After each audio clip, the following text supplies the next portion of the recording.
అందరికీ నమస్కారం. ఈరోజు మనం చెప్పుకోబోయే కథ పేరు ఆ కొడుకే తన స్నేహితుడు. అమెరికాకు చెందిన ఒక సైనికుడు వియత్నాంలో యుద్ధం ముగించుకొని తన స్వస్థలానికి తిరిగి వస్తున్నాడు. దారిలో వస్తూ తన తల్లిదండ్రులకు ఫోన్ చేశాడు. అమ్మా, నేను ఇంటికి వస్తున్నాను. ఈ సందర్భంగా మిమ్మల్ని ఒక కోరిక కోరాలనుకుంటున్నాను. ఏంటి బాబు అది? నాకొక స్నేహితుడున్నాడు. వాడిని నాతో పాటు తీసుకురావచ్చా? దానికేం భాగ్యం, అలాగే తీసుకుని రా బాబు. నేను, మీ నాన్న, నువ్వు ఎప్పుడెప్పుడు వస్తావా అని 1000 కళ్ళతో ఎదురు చూస్తున్నాం. కానీ మీరు ఇంకొక విషయం కూడా తప్పకుండా తెలుసుకోవాలమ్మా. నా స్నేహితుడు యుద్ధంలో తీవ్రంగా గాయపడ్డాడు. మందు పాత్ర మీద పడటం వల్ల అతను ఒక చెయ్యి, కాలు కోల్పోయాడు. అతనికి నాన్న వాళ్ళెవరూ లేరు. ఎక్కడికి వెళ్ళలేడు. అతన్ని మనతో పాటే ఉంచుకుందామని నా కోరిక. ఎంత పనికి జరిగింది నాయనా, అలాగే తీసుకునిరా. అతనికి ఎక్కడో ఒక దగ్గర నివసించడానికి ఏర్పాట్లు చేద్దాం. కానీ అమ్మా, అతన్ని మనతో పాటే ఉంచుకోవాలని నా కోరిక. తండ్రి అందుకొని, నాన్న, ఒక వికలాంగుణ్ణి మనతో పాటు ఉంచుకోవాలంటే అది ఎంత భారమో నీకు అర్థం కావటం లేదు. మన జీవితాలు మనవి. వేరే వాళ్ళ కష్టాలు కూడా మన నెత్తిని వేసుకోవాల్సిన అవసరం లేదు.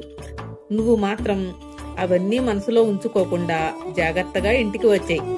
అతను ఎలాగోలాగా బ్రతకగలడులే అన్నాడు. అవతలి వైపు నుంచి ఫోన్ కట్టైన శబ్దం వినిపించింది. తరువాత కొడుకు దగ్గర నుంచి వాళ్ళకి ఎలాంటి ఫోను రాలేదు. కొద్ది రోజుల తర్వాత శాన్ ఫ్రాన్సిస్కో పోలీసుల నుంచి ఆ దంపతులకు ఒక సమాచారం అందింది. దాని సమాచారం ఏమిటంటే, వాళ్ళ కొడుకు ఒక భవనంపై నుంచి కిందపడి మరణించాడు. పోలీసులు దాన్ని ఆత్మహత్యగా భావిస్తున్నారు. పుట్టెడు దుఃఖంలో మునిగిపోయిన ఆ తల్లిదండ్రులను పోలీసులు శవాన్ని గుర్తించడానికి మాచురికి తీసుకుని వెళ్లారు. వాళ్ళు ఆ వ్యక్తిని తమ కుమారుడిగా గుర్తించారు.